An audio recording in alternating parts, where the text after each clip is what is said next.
네, 굿모닝 시험 보고 오신 수험생 여러분들 모두 고생 많았습니다.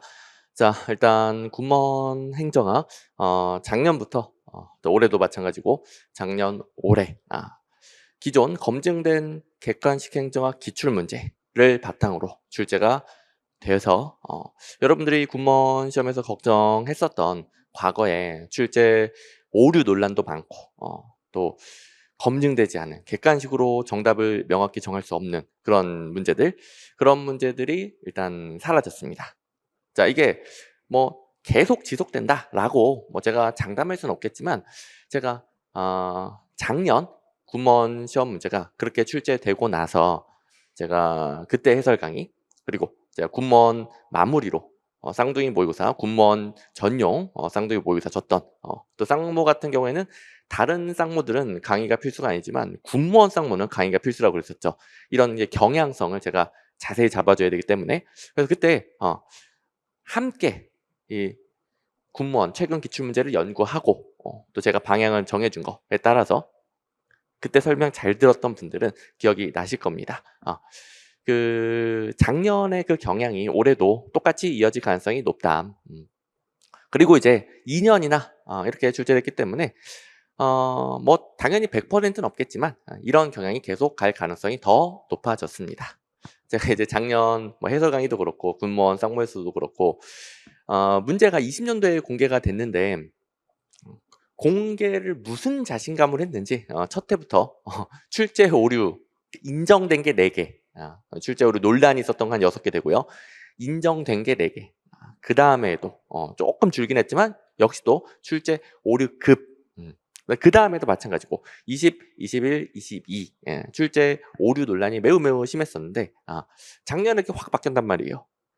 근데 제가 출제 기관 또 출제 관계자들이 바보가 아닌 이상 작년에 그렇게 검증된 문제들을 바탕으로 출제를 했을 때 수험생들의 그 결과물을 볼 거 아니에요. 그러니까 바보가 아닌 이상 그 결과를 봤다면은 올해도 계속 그렇게 출제가 될 거라고 그랬죠. 제가 왜 그렇게까지 강력하게 표현을 했느냐. 그 전에는 출제 오류 논란도 심하고 이의 신청도 어마어마하게 받았는데 거기다가 변별력도 없어요. 이 두 가지 근거를 대면서 작년처럼 내니까 출제 오류 논란도 거의 없고 이의 신청도 거의 없고 오히려 변별력은 생겼어요. 그러면 지금 시험에서 군무원 시험에서 그동안 다른 검증된 객관식 시험 문제들과 달리 좀 시험 자체가 좀 미흡하고 비판을 많이 받았었고 또 저는 이제 일개 강사에 불과하지만 그래도 군무원 시험은 이 일개 강사 저뿐만 아니라 그냥 강사들이 비판할 수 있었던 그런 문제들이었는데 이제 작년부터는 그렇게 일개 강사 따위가 비판할 만한 것들은 없고 출제 오류 논란 작년엔 살짝 선지 하나 정도 외에는 없고 그것도 이제 문제 푸는데 지장이 없어요. 그다음에 이의 신청할 것도 아니고 그다음에 변별력까지 생겼기 때문에 이제 그걸 한번 겪어봤단 말이에요. 논란도 없고 수험생들이 점수대가 쫙 갈리네. 자 기존에 검증된 기출문제 바탕으로 냈기 때문에 뭐 기출문제 바삭하게 파악하신 분들 문제가 너무 쉽고 그냥 100점 나오지. 근데 모두가 그럴 줄 알았는데 그 기출 문제들을 제대로 빠삭하게 파악하는 게 어마어마하게 힘든 일이에요. 제가 맨날 말하지만 이 기출 문제라도 제대로 파악하신 분들 뭐 역대 뭐 몇천 몇만 개의 기출 문제가 아니라 제가 단원별 기출 문제지 기출해강 행정에 넣어놓은 기출 문제라도 제대로 파악하신 분들이 다른 수험생보다 앞서서 합격한다라고 했던 게 그거라도 제대로 파악하기가 굉장히 힘든 일이에요. 그러니까 다른 거 할 여력이 없는 거죠. 그래서 저 같은 경우에는 그렇게 논란의 여지가 있던 문제들이 섞여 나올 때도 기출문제 있는 거 다 맞추면 합격한다.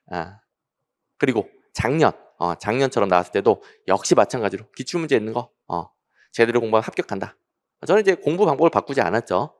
그리고 이제 이상하게 나올 때든 작년처럼 나올 때든 변함없이 기출문제라는 중심을 제대로 잡으신 분들은 올해 뭐 92점, 96점, 100점 손쉽게 나왔을 겁니다.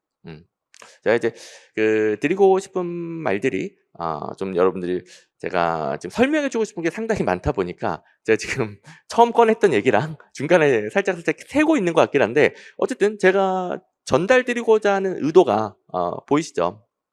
첫 번째는 시험 문제 경향이 출제 기관들이 바보가 아닌 이상 작년에도 겪어보고 올해 또 겪어봤을 때 논란의 여지도 없고 이의 신청도 없고 그리고 수험생들이 이 정도만 내도 쫙 점수대가 갈리는구나. 제대로 기출문제라도 제대로 파악하고 이 객관식 행정학 시험 문제 검증된 문제에 맞춰서 출제 포인트를 잡으신 분들 자, 반복 횟수에 따라서 점수대가 갈릴 수는 있겠지만 어쨌든 노력한 만큼 올라가게끔 그래서 뭐 100점도 있고 그 다음에 반복 횟수가 부족하면 좀 떨어지고 아예 이렇게 쉽게 내도 기출문제 똑같이 내도 엉뚱한 공부하신 분들은 아무리 열심히 공부해도 점수가 떨어지고 이렇게 이 정도만 내도 변별력이 쫙 갈린단 말이에요. 행정학이 이게 만만한 과목이 아니에요. 지금 뭐 작년 올해 평이하다보다 약간 쉬웠어요. 완전 중간도 아니고 중간보다 약간 쉬웠는데 그럼에도 불구하고 쫙 갈립니다. 쫙. 행정학 만만한 과목이 아니죠. 그럼 이제 출제 기관들이 바보가 아니기 때문에 이 정도만 내도 되는구나. 앞으로도 그렇게 내겠죠. 이걸 이제 말씀드리려고 하는 거랑 그다음에 저 같은 경우에는 어렵게 나올 때든 작년 올해처럼 나올 때든 공부 방법이 똑같았다고요. 어렵게 나올 때도 저는 이렇게 공부하라고 그랬어요. 기출문제라도 제대로 공부를 해라. 그럼 이제 어렵게 나오면 모든 수험생들의 점수가 떨어진단 말이에요. 그러면 그때는 뭐 80, 84, 88 정도 맞고 다른 수험생보다 잘 본 거예요. 84, 뭐 그 정도면은 다른 수험생보다 잘 보고 합격을 했다면은 이제 작년 올해 같은 경우에는 84, 88 잘 본 게 아니에요. 모든 수험생의 점수가 올라가니까 뭐 92, 96, 100 요 정도 요 정도를 맞아줘야 다른 수험생을 앞서서 합격하게 되는 겁니다. 근데 어쨌든 이상한 게 섞여 나와 좀 논란의 여지가 있는 게 섞여 나와서 좀 어렵게 느껴져. 그럼 모든 수험생의 점수가 떨어지고 거기서 다른 수험생보다 잘 보면 돼요. 절대적인 점수가 중요한 게 아니라 다른 수험생보다 잘 보면 되는 거예요. 그 다음에 기출문제 기반으로 그래도 대비 가능한 것들이 나왔어. 그럼 모든 수험생들 점수가 올라가죠. 그러면 84점 맞았다고 좋아할 게 아니라 92, 96, 100을 맞아야 되는 거예요. 난이도에 따라서 추구해야 될 건 뭐다? 기출문제는 중심이 잘 잡혀 있으면 어렵게 나오든 쉽게 나오든 다른 수험생을 앞서서 합격한다고요. 이게 제가 지금 드리고 싶은 말 중에 핵심 2가지 중에 하나가 되는 겁니다. 그렇죠? 그래서 이 부분이 군무원 시험 준비에서 굉장히 중요한 부분이에요. 자, 문제를 공개한 이후에도 각종 뭐 이상한 검증되지 않은 문제들이 섞여 있어가지고 논란이 참 많았었는데 이제 나름 객관식 행정학 검증된 시험으로서 자리를 잡은 거죠. 나름. 근데 이렇게 시험 제도가 원활하게 잘 굴러가는데 이걸 왜 갑자기 바꾸고 왜 갑자기 과거로 백하겠습니까? 그래서 제가 말하는 게 출제 기관, 뭐 출제에 관련된 사람들이 바보가 아닌 이상 내년도 이렇게 이어질 가능성이 높다. 근데 내년에 갑자기 과거로 돌아가서 확 어려워졌어. 그래도 공부 방법을 바꾸면 안 돼요. 어려워지면은 다 같이 점수가 떨어지고 다른 수험생보다 잘 보는 거 어디 있다고요? 기출문제 있다고요. 됐죠? 그래서 이걸 여러분들이 여실히 깨달아야 돼요. 제가 이게 왜 그렇게 이 부분을 길게 설명하고 강조를 하느냐. 이번 그 군무원 시험 직전 시험 지방직 9급을 많이 보셨을 거예요.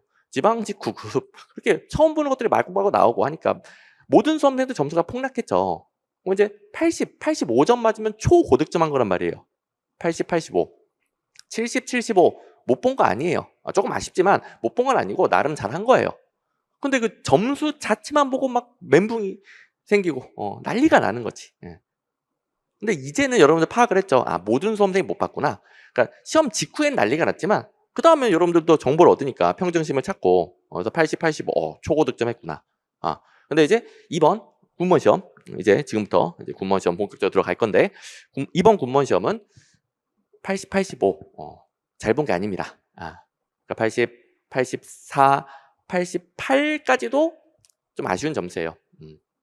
자, 그러니까 시험은 이렇게 난이도에 따라서 점수대는 왔다 갔다 하는 것이고 절대적인 점수만 가지고 좋아하거나 아니면 좌절하거나 그러지 말고 지방직을 한번 겪어봤잖아요. 아무리 점수가 낮아도 다른 수험생들이 더 낮아. 그러면 좋아하는 것이고 이번처럼 자기가 거의 88, 90에 가까워 하지만 다른 수험생들 거의 다 90점 넘었어. 특히 이제 합격 가능한 분들이 90점 넘어버렸어. 좋아할 게 아니고 꼭 이렇게 판단을 하셔야 되는 거예요. 저는 아시다시피 팩트 그대로 전달드리죠. 지방직 때 여러분들 뭐 위로해 주려고 이렇게 뭐 점수를 낮게 잡은 게 아니에요. 원래 그런 거예요. 제가 그냥 마냥 위로만 해주는 사람이었으면 이번에도 혹시라도 못 보신 분들이 있을 수 있으니까 위로를 위해 점수를 낮게 잡아줬겠지. 저는 그냥 있는 그대로 전달드리니까 이번 시험은 그렇게 낮게 잡으면 기준이 낮아지면 안 됩니다. 기준. 자, 이제 데이터를 보면서 이야기를 해볼 건데 그냥 여기 먼저 다 띄워놓을게요. 이 기준이 중요하거든. 어디 가서 고득점했다라고 하려면 92점 이상은 돼야 돼요.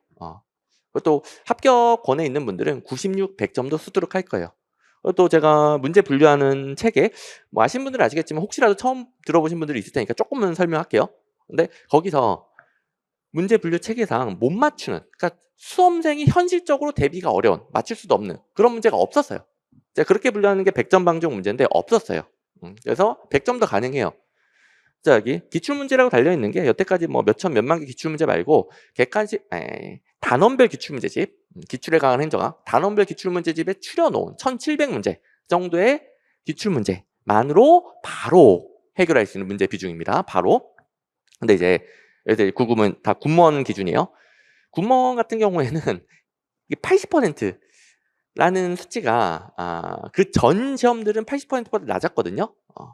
근데 작년 올해는 자 25분의 23 해보세요. 작년 올해 92%예요. 그거 작년 올해까지 평균 내서 80%예요. 그 말은 그 전에 비해서 그냥 기출문제 기반으로 기출문제 있는 것만으로 그대로 풀리는 문제가 엄청 늘었다는 소리죠.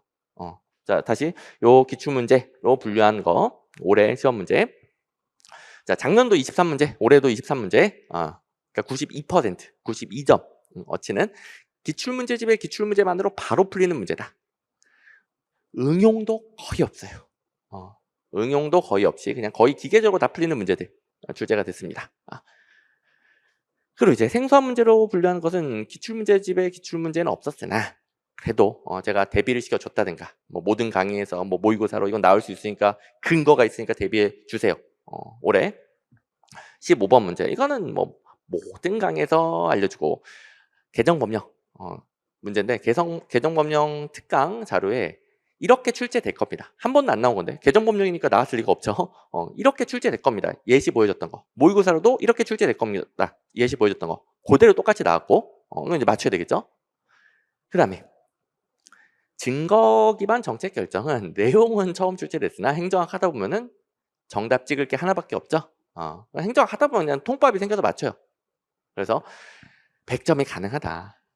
자, 그리고 절대적인 점수대, 이건 이제 난이도에 따라 제가 기준을 주는 것이고, 일단 여러분들이 해야 되는 건 뭐냐. 이전 80%도 안 되는 비중으로 기출문제가 반복 출제되는 그때도 기출문제 있는 거 다 맞추면 합격한다고요. 다른 수험생들도 다 점수가 낮으니까. 이상한 거. 그러니까 수험생으로서 대비할 수가 없고 너무 지엽적이거나 아니면 아예 OX 판단이 명확하지 않은 객관식으로 출제가 안 되는 내용들, 그런 내용들 다 틀려도 기출문제 있는 거 다 맞추면은 다른 수험생보다 잘 본다고요. 그 다음에 다 틀리지도 않고 예를 들어서 한 76점어치가 기출문제 있는 거 그대로 푸는 문제야. 그 전에도 기출문제 있는 거 만으로 풀리는 문제가 그 정도는 많았어요. 그 정도는 있었는데 76점어치. 근데 거기서 나머지 찍어서 하나라도 맞을 거 아니에요. 이제 80점. 뭐 하나 더 맞으면 84점. 그러니까 이것만 해도 다른 수험생을 앞섰다라고 그랬죠. 그렇게 합격을 하고 그다음에 올해는 23문제니까 92점이고 여기도 이제 맞출 수 있다라고 그랬죠. 이건 모든 강의를 대비를 시켜줬고 통밥을 못 굴렸다 하더라도 96점. 그래야 잘 본 것이고. 자, 이렇게 기준은 시험마다 달라지고 제가 항상 매 해설 강의에서 기준을 잡아주죠. 그거에 맞춰서 본인의 실력을 판단하시면 되는 거고 그 다음에 이 경향이 계속 이어질 것이다. 계속 이어질 가능성이 매우 높다. 매우 높다. 그리고 혹여 과거로 회귀한다 하더라도 공부 방법은 바뀌지 않는다. 제가 이거 계속 강조하죠. 계속 강조해요. 출제 경향 조금 바뀐 것 때문에. 그러니까 예를 들어서 공식적으로 뭐 주관식으로 바꾸겠습니다. 문제 유형을 바꾸겠습니다. 사례형으로 바꾸겠습니다. 이렇게 공식적으로 출제 기간이 발표하지 않는 한, 지금 군무원에도 그런 적 없잖아요. 그렇게 발표하지 않는 한 이렇게 문제 구성, 그다음에 좀 더 이제 검증된 문제로 다듬고 오히려 공부하기 편한 방식으로 다듬어지고 있고 어쨌든 이런 변화 대해서는 공부 방법을 바꾸면 안 돼요. 그런 그 출제 경향이 조금 바뀌었다라고 해서 과거엔 이상 문제들이 있었는데 이제 없네요. 이게 바뀌었다고 해서 그 과거랑 지금이랑 본질적인 공부 방법이 바뀌어 버린다. 그거는 합격의 본질이 아닌 거예요. 이름 그대로 본질이 아닌 거예요. 합격의 본질은 그러니까 본질적으로 합격하는 방법은 시험이 어렵게 나오든 쉽게 나오든 이상 문제 처음 보는 게 더 많이 나오든 적게 나오든 다른 수험생을 앞서서 합격하게끔 만드는 게 본질적인 합격 방법이죠. 그러니까 어떻게 출제돼도 합격할 수 있어야 돼요, 여러분들은. 그러니까 제가 그래도 이렇게 예상을 해주는 부분은 제발 이거 먼저 제대로 해라. 이거 먼저 제대로 해라. 기출문제집에 기출문제부터 제대로 해라. 엉뚱한 거 찾아보지 말고. 그게 되신 분들은 좀 지엽적이고 생소한 거 찾아봐도 된다라고 하고. 그다음에 이게 돼 있으면 자연스럽게 맞춘단 말이에요. 다는 아니어도 맞춘단 말이에요. 그다음에 이제 근거가 있는 것들은 제가 다 찍어주고, 그다음에 제가 찍어주는 것들은 그냥 주제가 똑같은 게 나온다 수준이 아니라 어떻게 출제된다까지도 똑같이 나와요. 좀 이따 다 확인해 볼 거예요. 저 같은 경우는 말로만 안 하죠. 절대로 말로만 뭐 다 있어요. 뭐 그런 얘기 안 합니다. 저는 다 근거를 보여줘요. 여기 23문제는 24년도 대비 기출에 관한 행정화 기출문제랑 일일이 다 비교를 해주고 얼마나 똑같은지 비교를 해주고 15번 문제 제가 줬던 것들 다 근거를 다 줄 겁니다. 모의고사든 개정문이든 특강 자료든 그 다 근거를 보여줄 거니까 여러분들이 이제 공부 방향을 제대로 잡아야 된다. 그래서 제발 뭐 출제 경향 좀 바꾼 것 때문에 그러니까 공부 방법을 어떻게 바꿔야 돼요? 이런 거 쫓아다니면 안 되고 그건 합격의 본질 아니다. 그건 부하 내동이에요. 여러분들 꼬시려고 하는 겁니다.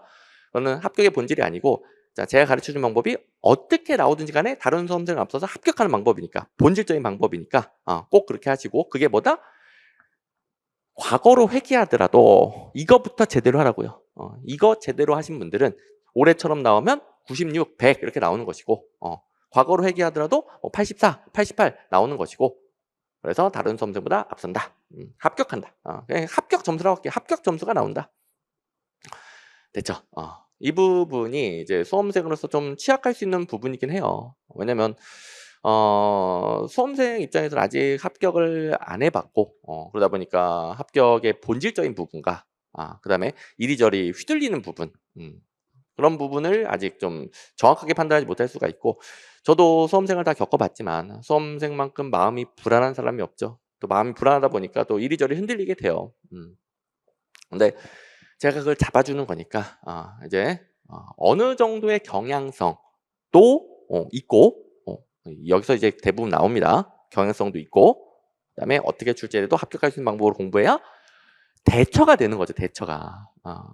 그래서 뭐 경향성은 생기긴 했지만 뭐 100% 장담할 수 있는 거 없잖아요.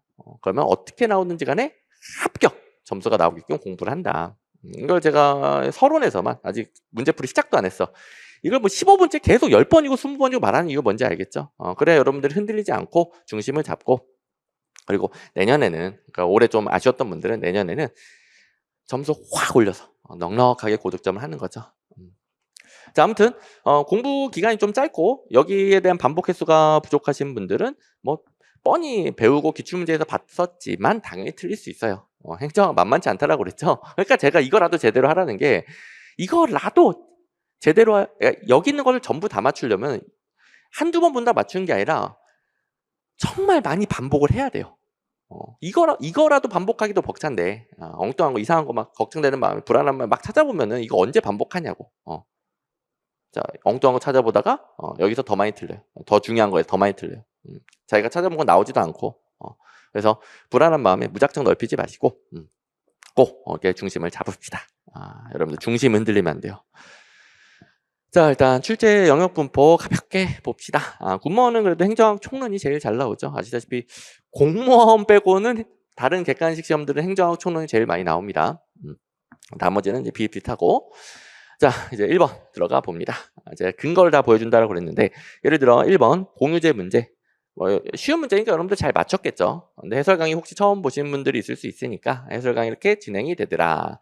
여기서 지금 분홍색이 틀린 부분인데 공유제에서 국방 치안이 틀리는데 여기 국방 치안은 공공재다 이렇게 매칭하는 문제가 있었어요. 이 문제는 여기랑 매칭하는 문제인데 자 니은하고 씨 이렇게 연결되는 문제였어요. 그럼 이제 치안, 국방 치안, 공공재단 이렇게 기출문제 당연히 2024년도 기출문제 집 기준으로 해서 257번에 이런 문제가 있었고 국방 치안 이 문제 외에도 더 있어요. 자 기출문제는 가장 흡사한 거 하나 위주로 띄우지만 더 여러 개가 있는 문제입니다. 그래서 이걸 이제 봤으면은 이걸 못 풀 수가 없더라. 그래서 자 이렇게 기출문제에 달려 있는 내용들은 이렇게 기출문제집의 기출문제랑 일일이 다 비교해 줄 겁니다. 그래야 여러분들이 뭘 먼저 공부해야 되는지 우선순위가 확 잡히니까. 어쨌든 내용도 필요한 것들은 보충할 건데 공유제는 워낙 기본이니까 빨리 갈게요. 경합성과 비배제성이 있고 그다음에 국공립 혹은 국립 시리즈는 돈을 받지 않는다는 게 전제되어 있어요. 자, 돈을 받지 않으니까 비배제성을 가지고 도서관이든 공원이든 다 한정적이죠. 사람이 무한대로 들어갈 수는 없잖아요. 다 경합성을 가지고 있습니다. 그래서 국립 시리즈 제가 국립 시리즈에 대해서 잘못된 해설들이 많다라고 그랬잖아요. 국립 시리즈는 우리 시험에서는 공유제로 출제가 된다. 국립은 돈을 안 받는다는 게 전제되어 있기 때문에 이렇게 가르쳐줬던 거 기억나시죠? 어쨌든 앞에 게 헷갈렸다 하더라도 국방치안 땡 하시면 돼 있고 그다음에 공유제 하면은 한정된 자원인데 누구나 쓸 수 있어요. 그럼 다른 사람이 쓰기 전에 내가 먼저 써야 돼. 그러면 과잉 소비가 나타나고 여기 뭐가 나와야 됩니까? 쉽게 고갈되는 공유제의 비극이 나타난다. 다 기억나시죠? 아주 쉬운 문제였고 그다음에 2번 다음 중 기계적 조직 구조에 대한 설명으로 가장 적절하지 않은 것은 1번 대규모 조직에서 높은 공식화와 표준화. 기계적 조직 구조는 안정적인 환경에서 목표가 정해져 있죠. 정해진 목표를 달성하기 위해 업무도 다 정할 수 있어요. 공식성 높고 표준화 시킬 수 있고 막스 베버의 관료제 모형이 기계적 구조의 대표적인 모형이고 4번 직무를 분화하여 전문함으로써 여기서 전문화는 분업이죠. 조직 이론에서 전문화는 전문성이 높다가 아니라 분업입니다. 분업. 자 정해진 목표 달성을 위해 가장 효율적인 업무 체계를 다 분업시키고 한 사람이 하나만 하도록 만들죠. 한 사람이 하나만 죽어라 해. 그것도 다 정해져 있어.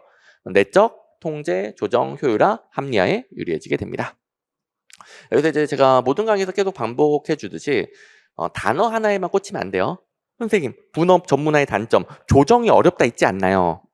여기서 말하는 조정은 그 분업의 단점으로서 부차알거주가 나타나고 그 부차알거주 때문에 조정이 어렵다 그 단점을 이야기하려는 게 아니겠죠? 각각 업무가 정해져 있으니까 지금 요렇게 함께 썼잖아요. 분업화되어 있으면 조정이 쉽다 이렇게 낸 게 아니라 내적 통제 및 조정. 이 말은 업무를 정한다. 지시한다. 그런 의미의 조정이겠죠. 부차알거주가 심한 각각의 업무를 조정한다. 그런 의미가 아니겠죠. 그래서 맥락을 보고 판단해야 되죠. 단어 하나만 보면 안 된다. 혹시라도 그렇게 푸신 분들이 있을까봐. 이제 4번까지 안 가야죠. 4번까지 가면 큰일 나는 문제입니다. 3번 조직이 처해 있는 환경적 상황이 복잡하고 불안정하여 동태적으로 불확실성이 높은 경우에는 유기적 구조죠. 이건 여러분들 잘 하시니까 4번을 안 갔을 것으로 믿습니다. 그리고 혹여 내가 혹시 놓친 거 있나 4번을 체크했다 하더라도 이 조정 한 단어랑 지금 3번 통째로 분홍색이잖아요. 통째로 틀린 거랑 뭘 골라야 되겠습니까? 여러분들 잘했을 것으로 알긴 아는데 쉬운 문제를 통해서 여러분들이 조금 이제 혼동이 왔을 때 시험 시간은 굉장히 짧고 압박이 심하고 그런 마음이 그 압박받는 상황에서도 실수 없이 판단을 해야 되니까 여러분 이제 팁으로 드리는 거죠. 자, 안정적인 행정 환경이면 기계적인 조직, 반대로 유기적인 조직은 불안정적인 환경. 가장 기본적인 내용이고 기출문제집에도 있었고. 그다음에 제가 해설 강의에서 다른 모의고사는 안 띄우는데 쌍둥이 모의고사만 띄우죠. 쌍둥이 모의고사 아시는 분들은 아시겠지만 국가직 9급, 지방직 9급, 군무원 9급, 국가직 7급, 지방 7급 각각 다 출간이 되고 각 시험에 최적화된 모의고사고 그 이유가 각 시험의 최근 기출문제. 자, 왼쪽은 기출문제예요. 제가 모의고사 적중시켰다 그것 때문에 띄우는 게 아니에요. 왼쪽은 군무원 최근 기출문제예요. 최근 기출문제. 그리고 군상모는 4회인데 다른 상모들은 8회죠. 군 상모는 4회고 그러니까 100문제가 있겠죠. 최근 기출문제 100문제에다가 일일이 변형한 모의고사 100문제 이렇게 구성되어 있어요. 최근 기출문제 확인하는 거죠. 내가 볼 시험에 최근 기출문제 확인하고 가야죠. 근데 군무원은 제가 사회로 잡는 이유가 저 때부터, 그러니까 20년도부터 공개가 됐기 때문에. 저는 이제 보건 문제라 좀 불안전해서 이렇게 쌍둥이 모의사로 연습하기는 좀 그렇고. 그다음에 이제 같은 출제 포인트인데 혹은 주제가 같은데 함께 연습해야 되는 것들 모의고사로, 혹은 표현 변형해서 연습도 하고 응용 필요한 거 같이 연습하고, 혹은 같은 주제인데 이 출제 포인트도 있고 저 출제 포인트도 있어, 둘 다 함께 비교하면서 연습하고 모의고사를 줍니다. 어쨌든 쌍모. 자, 방금 전에 우리 기계적, 유기적 하고 있었죠. 기계적, 유기적. 어디 갔니? 왜 안 보이죠? 3번에 보이네. 유기적 조직은 조직과 환경의 상호작용을 강조한다. 그래서 환경에 따라 유연하게 대응하는 구조, 유기적으로 대응하는 구조이다. 그리고 이제 쌍모는 둘 다 띄우기 때문에 내용은 잘 안 보일 거예요. 혹시 안 보이신 분들은 제 설명 잘 들으시면 됩니다. 자, 유기적 조직이 환경과의 상호작용. 기계적 조직은 환경 고려하지 않죠. 안정적인 환경이니까, 어차피 변화가 없으니까. 쌍모에도 다 연습을 시켰던 것들이고. 하나 이제 3번. 다음 중 무의사 결정론에 대한 설명으로 가장 적절하지 않은 것은, 뭐 요새 시험에 엄청 나오는 핫한 주제죠. 1번. 정치 권력에 두 얼굴이 있어. 하나는 의사 결정 함으로써 권력을 행사하는 얼굴이 있고, 또 하나는 무의사 결정.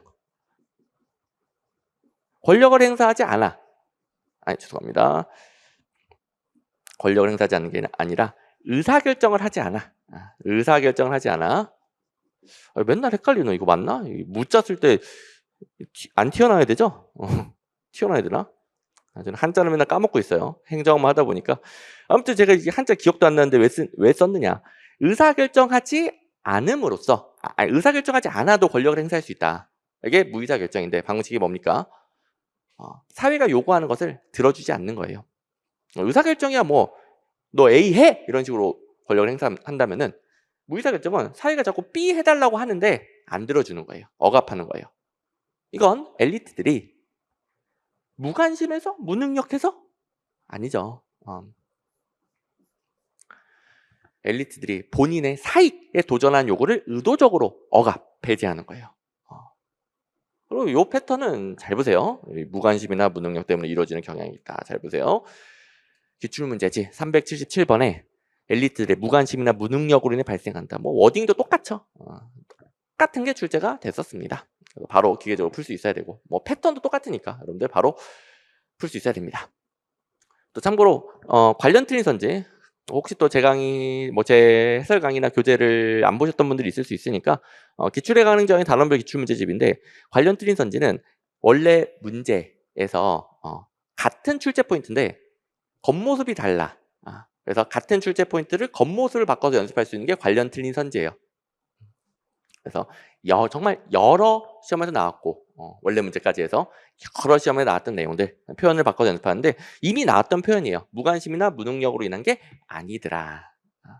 관련 틀린 선지는 기출문제집의 기출문제 수를 너무 많이 늘리지 않으면서, 문제 수는 여러분들 부담 가지지 않도록 충분히 소화할 수 있게 문제 수는 줄이면서, 중요한 거 출제 포인트, 객관식 행정학은 틀리게 바꿔서 내는 부분이 출제 포인트 아닙니까? 그래도 그 패턴이 계속 반복되고, 중요한 것들은 반복 연습하고 응용력도 키워야 되겠죠. 항상 워딩이나 문장이 똑같은 건 아니니까 변형해서 연습하고, 그게 관련 틀린 선지 기능.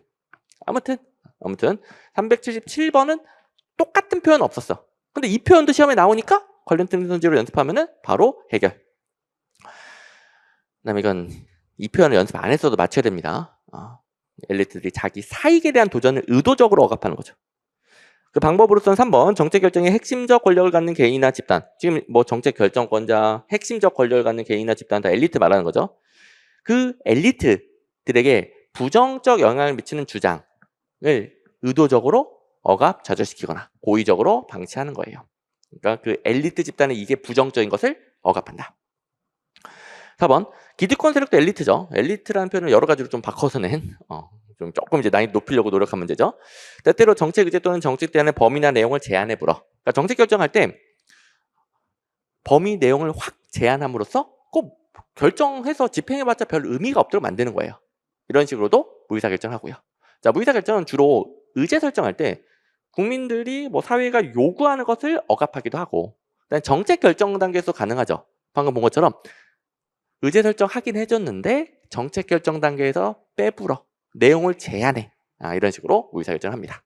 집행 단계도 가능하죠. 집행 단계. 결정을 다 했으나 집행할 때 빼불어. 혹은 의미 없는 집행만 한다든가. 이런 식으로 자, 엘리트들의 사익에 도전하는 요구를 억압한다. 배제한다. 아무튼 너무 중요한 내용이니까 자세히 설명드렸고 또 나올 수 있습니다. 자, 4번. 다음 중 공공재의 공급 규모에 대한 설명을 가장 적절하지 않은 것은 뭔 소린가 했더니 정부 규모 팽창 이론. 4번은 중요하지 않지만 정부 규모 축소 이론들이네요. 자, 여기는 축소 이론은 딱히 공부 안 해도 된다라고 했어요. 정부 규모 팽창 이론 중심으로 제가 딱 포인트 집어준 것만 잘 알면은 문제가 아주 잘 풀려요. 근데 이론은 엄청 많거든요. 그 학자 이름도 많고 허우적거리면 안 돼요. 제가 뭐라고 그랬죠? 일단 니스카넨의 예상 극대화, 파킨슨의 법칙, 보몰 효과, 또 전위 효과, 또 뭐 있을까? 와그너 혹은 바그너의 법칙. 이 정도 제가 정리를 해주잖아요. 이런 이론들은 다 뭐다? 정부 규모 팽창 이론. 그러면 이 이론들이 팽창 이론이다. 팽창 이것만 알아도 보몰 효과로 인해 정부의 지출 규모가 감소한다. 왜 감소하지? 팽창 이론인데? 공공재는 과소 공급된다. 왜 과소지? 팽창 이론인데? 이렇게 푸는 거죠. 이게 제가 이 부분 가르쳐 줄 때 알려주는 첫 번째 요령이죠. 그래야 수많은 이론들, 수많은 학자들 사이에서 허우적거리지 않고 일단 팽창 이론이라는 것만 알아도 3번 같은 건 공짜로 끝난단 말이에요. 정부 규모 팽창이면 결론이 정부 규모 팽창으로 끝나야죠. 그렇죠? 그래서 1번도 과다 공급, 2번도 과다 공급. 물론 구체적인 논리는 다 다르고 그 다음에 각 이론별로 구체적인 논리를 공부하는 거죠. 이 이론들도 구분시키는 문제가 나오긴 나오니까 일단 큰 요령 잡고 그다음에 이론별 내용. 근데 이 문제는 큰 내용이면 끝. 이론별 내용을 까먹었어도 푸는 문제란 말이에요. 어쨌든 각 이론별로 니스칼의 예산 극대화 모형은 관료들이 예산을 극대화하려고 하다 보니까 공공재를 과다하게 공급하죠. 파킨슨의 법칙은 본래 업무의 종류, 양과 상관없이 공무원이 자연스럽게 계속 증가해요. 자세한 논리는 생각하고 공무원 수가 계속 증가한다는 것은 정부 규모가 팽창된다는 소리고 정부 규모 팽창은 계속 정부가 하는 일들을 벌이는 거죠. 공공재가 과다 공급된다. 여기 이제 논리 비약이 몇 단계가 비약되는지 참 근데 어쨌든 결론은 맞죠. 그잖아요. 논리 비약은 엄청 심해. 근데 결론은 맞다.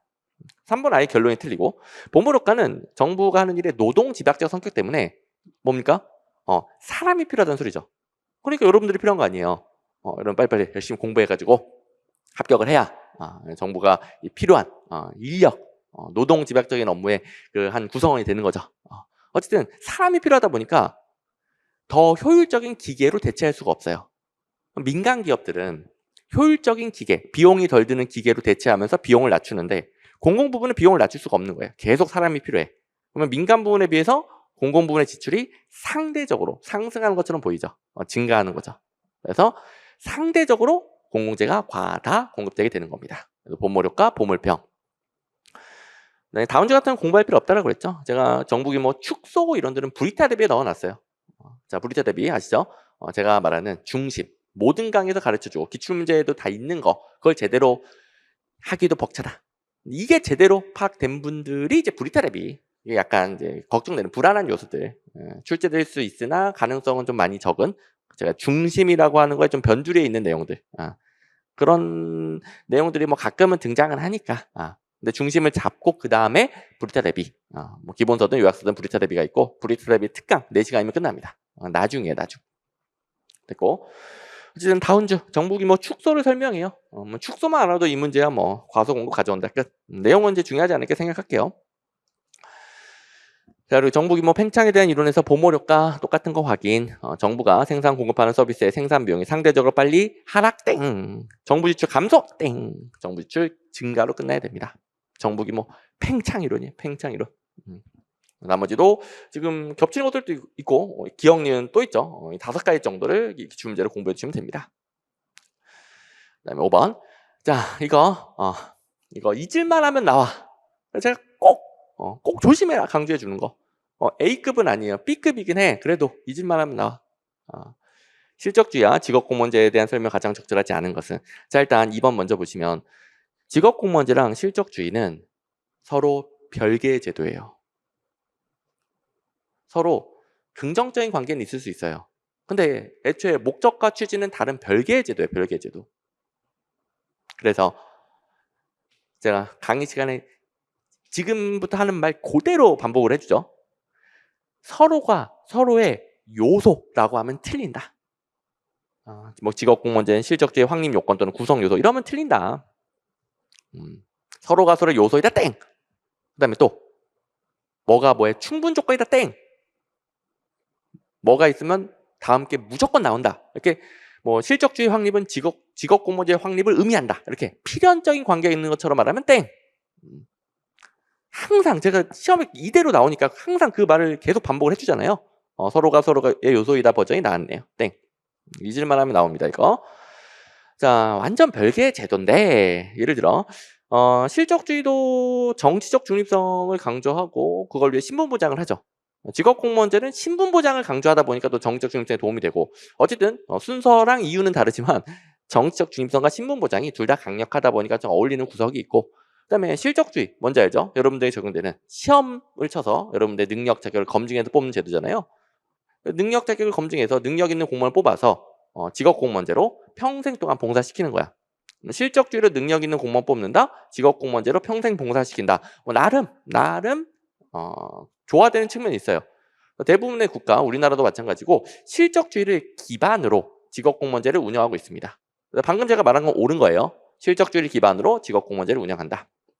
근데 필연적인 관계가 있는 것처럼 말하면 틀리다. 서로가 서로 요소이다 틀리다.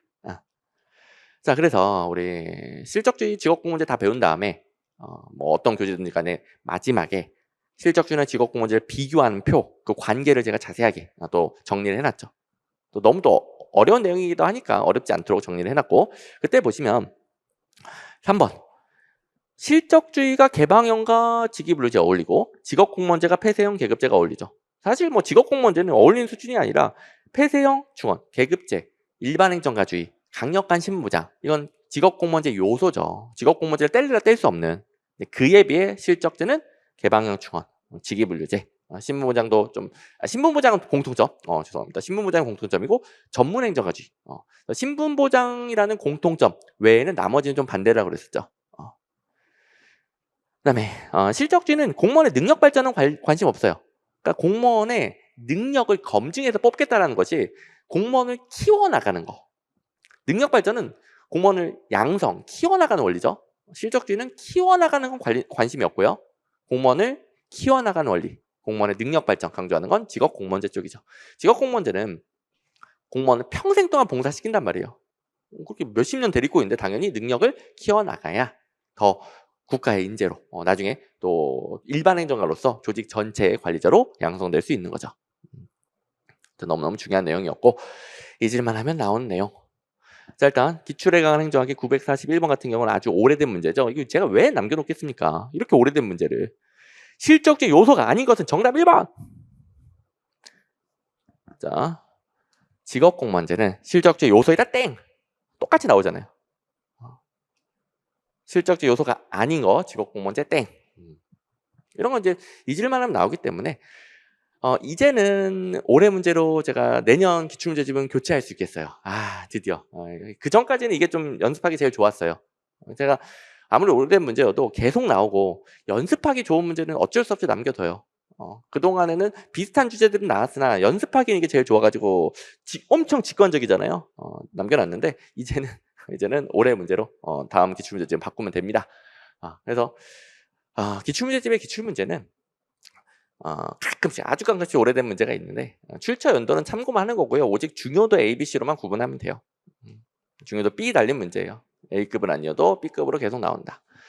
그 다음에 제가 직업공무원제 실적주의 관계에 대해서 쌍무에서도 작년에 출제가 됐었단 말이에요.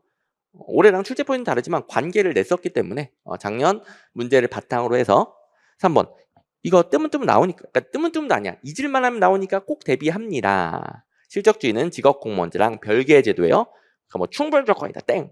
실적주의 확립은 고 직업공무원제 확립을 의미한다 땡. 이런 거 틀리게 나온다. 그래서 기출문제 집에 이게 있고 그 다음에 여기까지 대비를 해두면은 이런 출제 포인트를 싹 대비가 되니까 제가 이렇게 변형을 시켜줬습니다.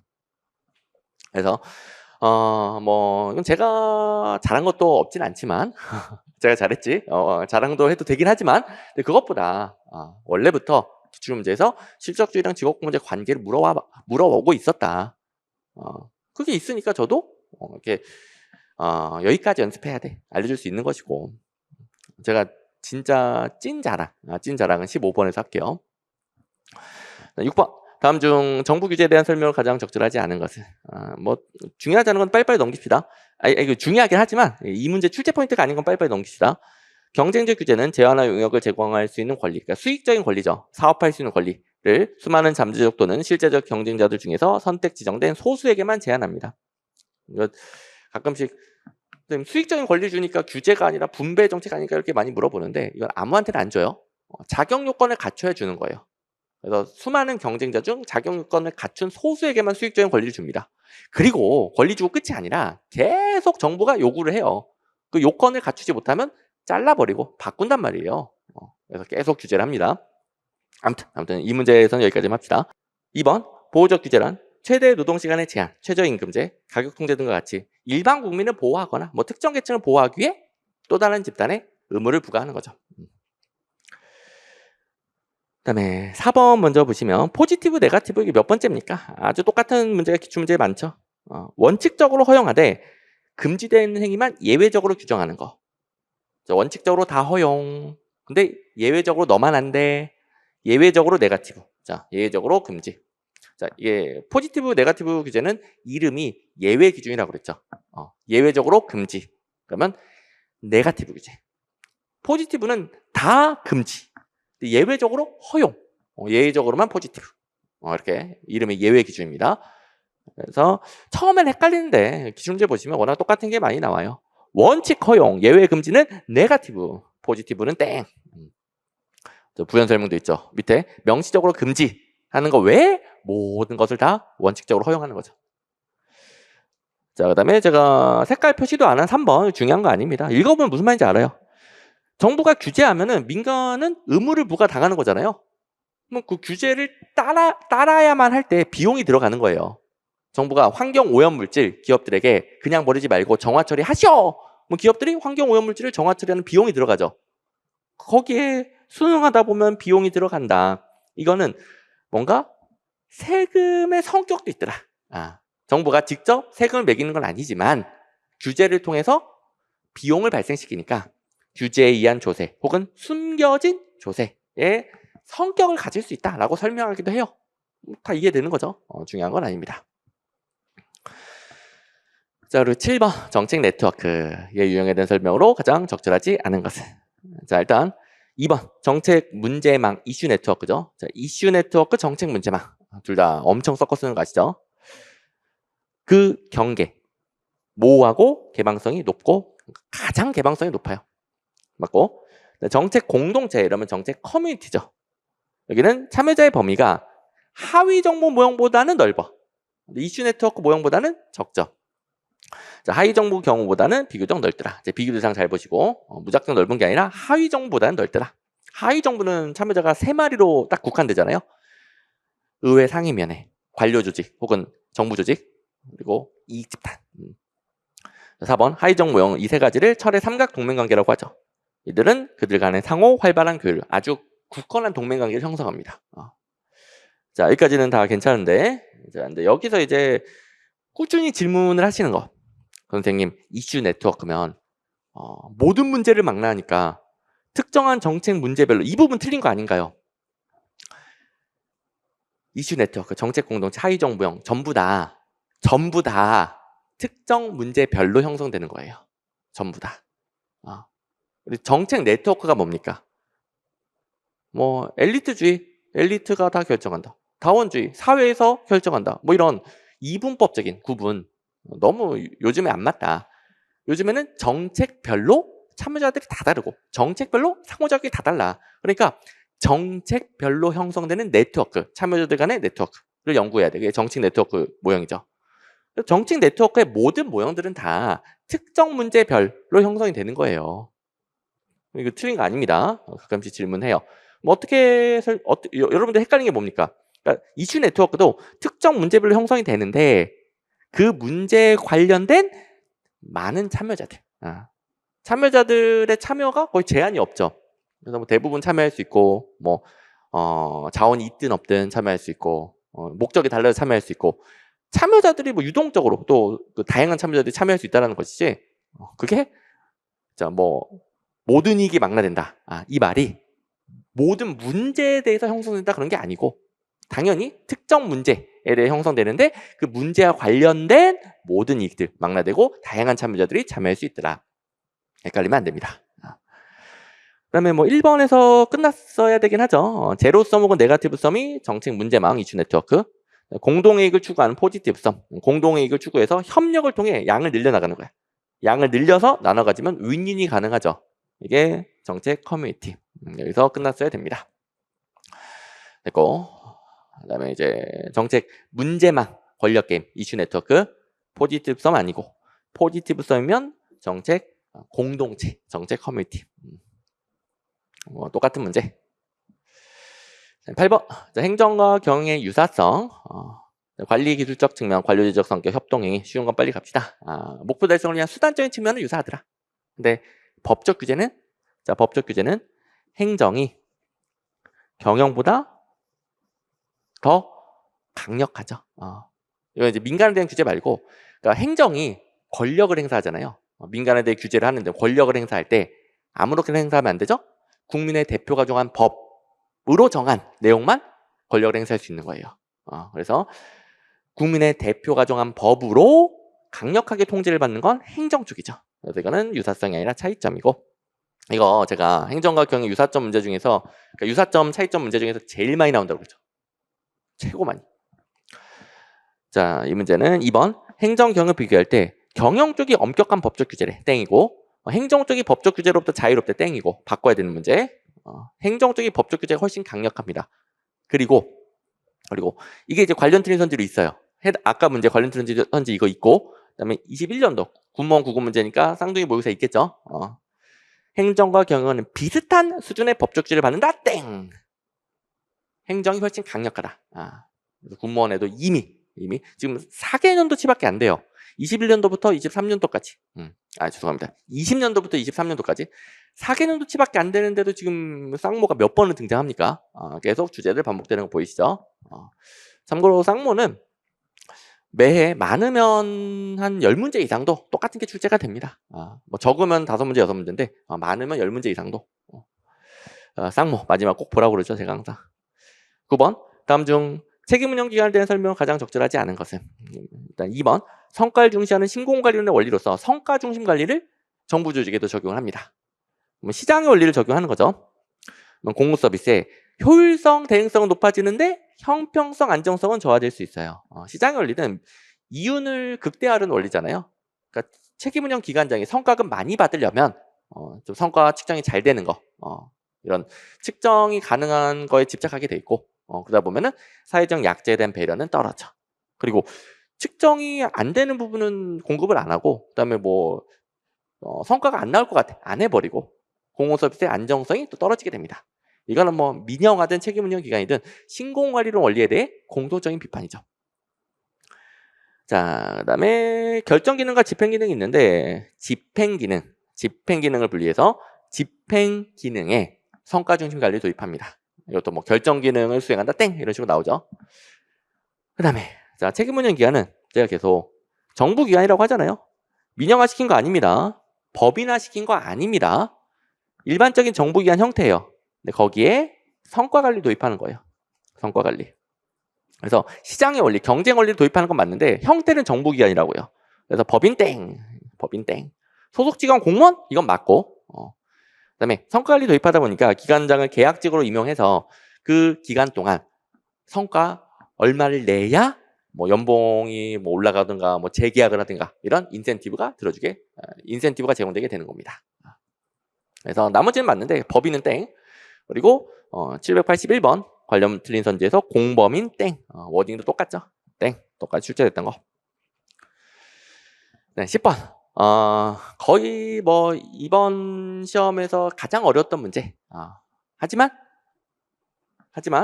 기출문제 달려있죠. 그러니까 제일 어렵긴 했어요. 하지만 기출문제집에 똑같은 게 있습니다. 그래서 풀긴 풀었어야 되는 문제. 근데 이 문제는 회독수가 좀 쌓여야죠. 내공이 쌓이긴 해야 돼요. 그래서 회독수가 올라가면서 맞다 이런 것도 있었지. 시험장에서도 본 기억나 이렇게 풀게 되는 것이고 공부 기간이 좀 짧고 회독서가 부족하면은 이건 틀렸을 수 있음.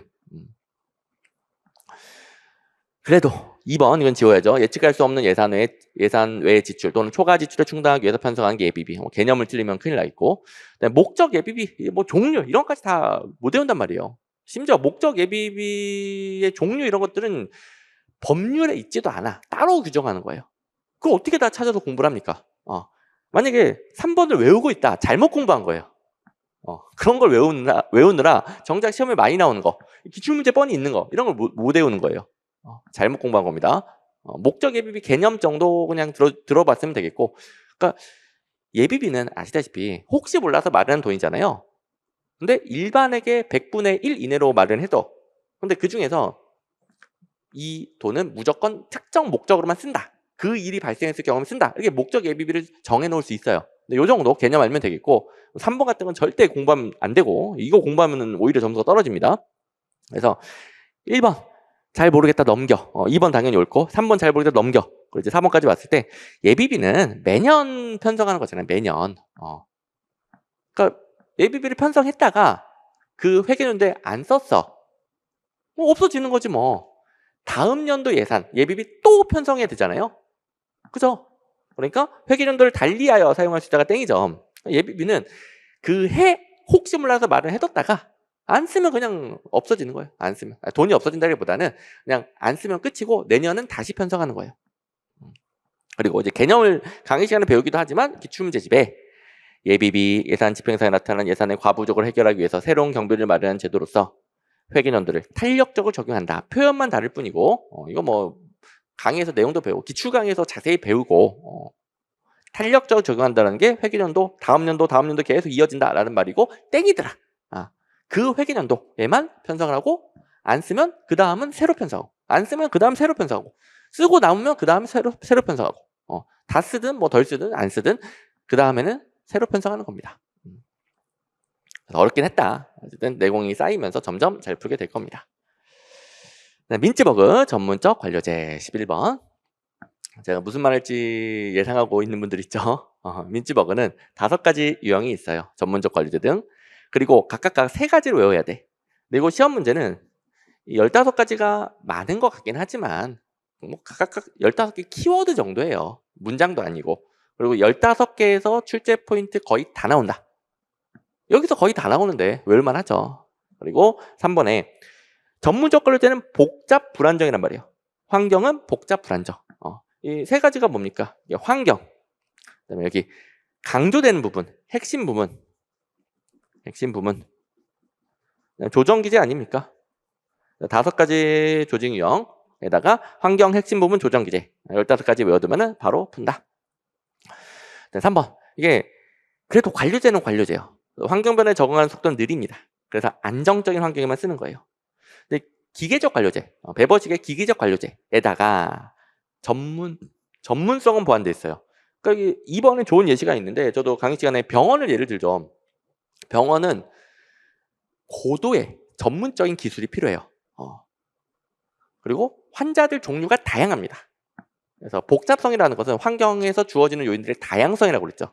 하지만 환자들 뭐 예를 들어 정형외과면은 환자들 종류는 다양하지만 그게 변하는 건 아니죠. 뼈 부러진 사람, 뭐 탈골된 사람 등등등 다양해도 정해져 있죠. 그래서 막 변하는 건 아니다. 갑자기 좀비 바이러스가 침투해서 좀비가 된 사람이 오고 막 그런 건 아니다. 라고 그랬었죠. 그래서 아무튼 이걸로 바로 풀면 되겠고 여기서 민츠버거가 공부하기 어려운 게 1, 2번처럼 정말 복잡한 내용들이 있어요. 그러니까 만약에 다 공부 못했어도 건너뛰고 몰라 3번에 바로 끝 했으면 되는 문제란 말이에요. 그러니까 제가 가르쳐주는 걸 정확하게 공부하신 분들은 더 적게 공부하고도 문제가 잘 풀려요. 모르는 것들 넘기면서 3번에 제발 나를 골라줘 이러고 있잖아요.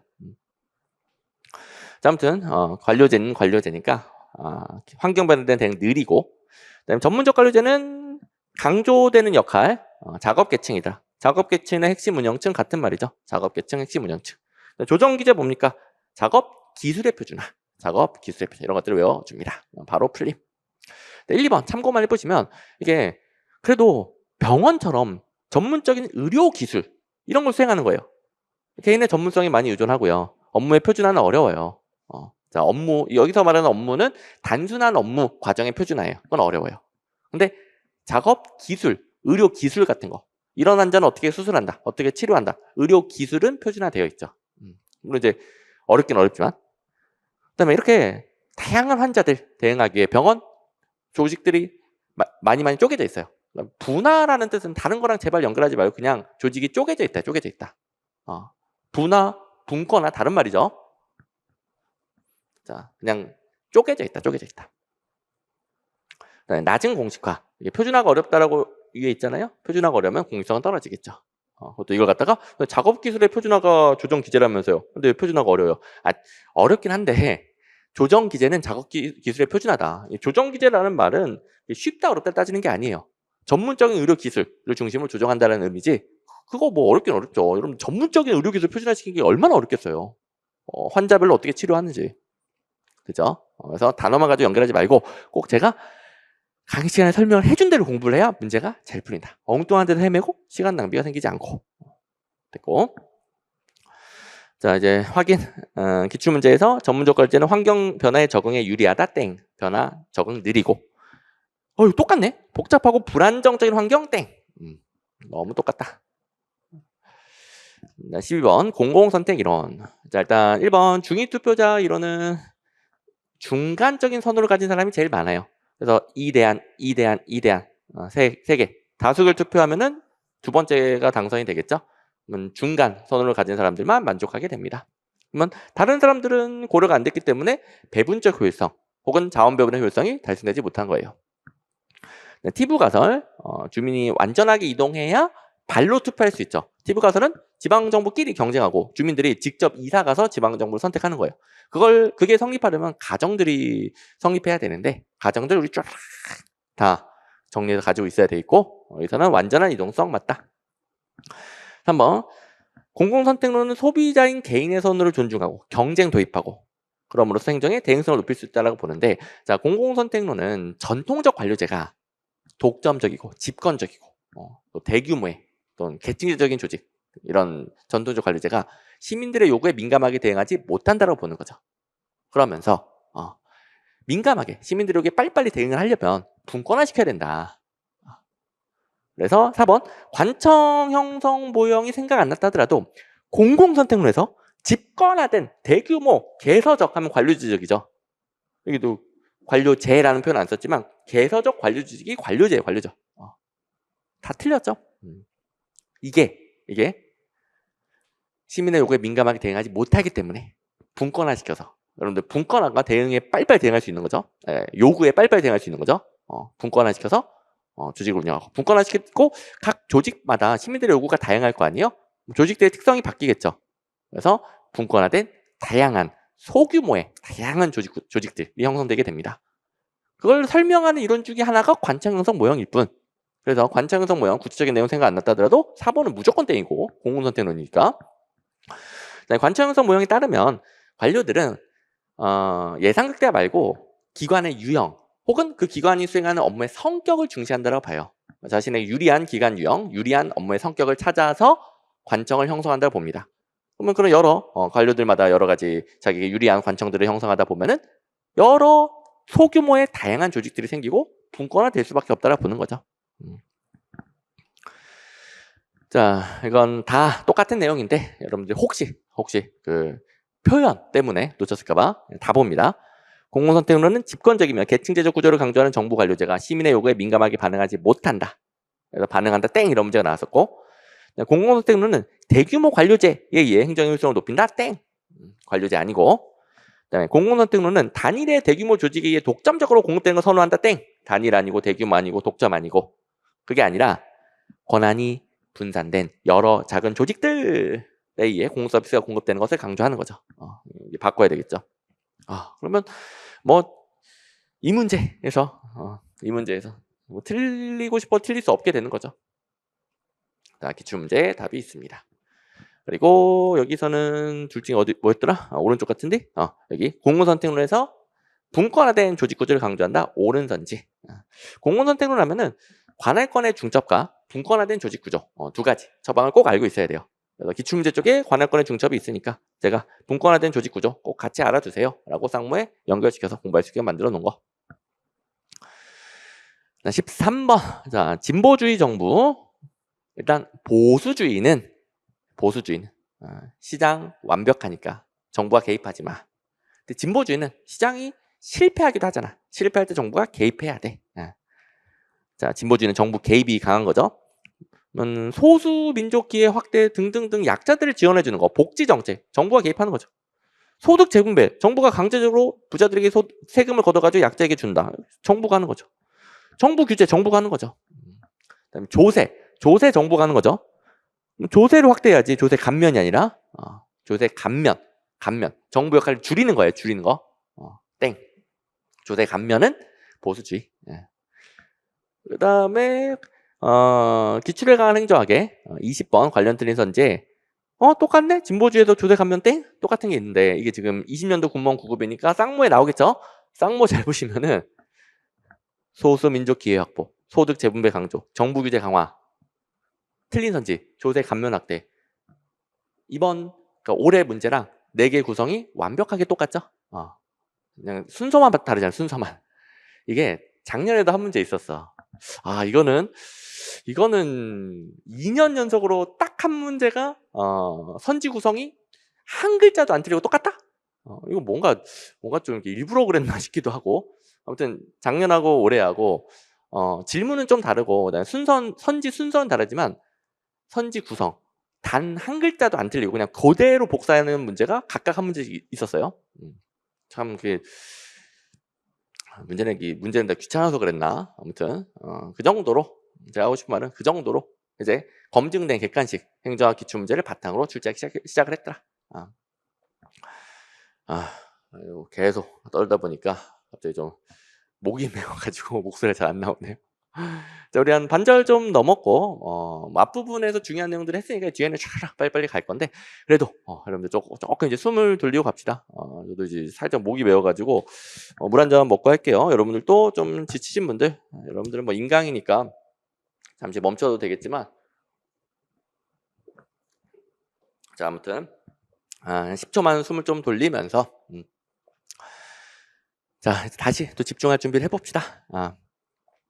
자, 준비되셨나요? 여러분들은 멈출 수 있으니까 좀 더 쉬었을 거 아니에요? 자, 나름 이제 회복을 했으면은 이제 후반부 갑니다. 집중.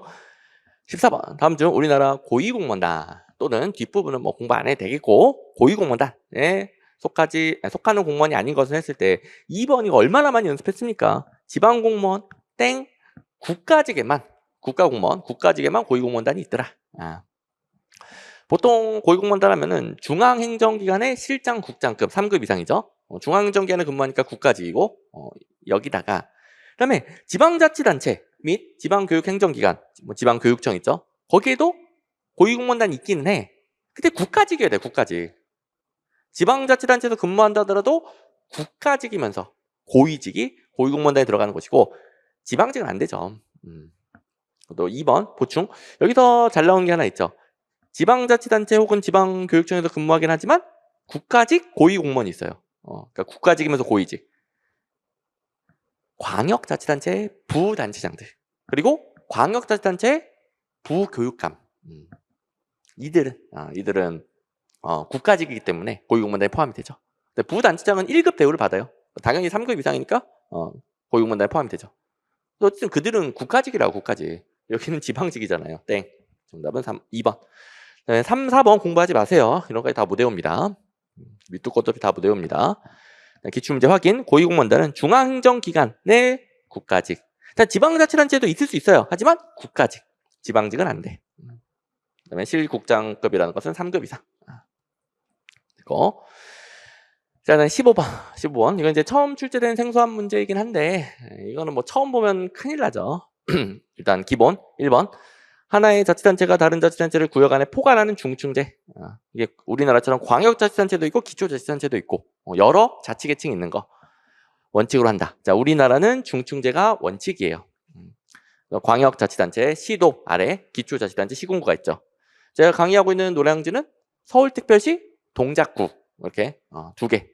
광역자치단체, 기초자치단체 중층제로 되어 있고 이게 원칙이죠, 원칙.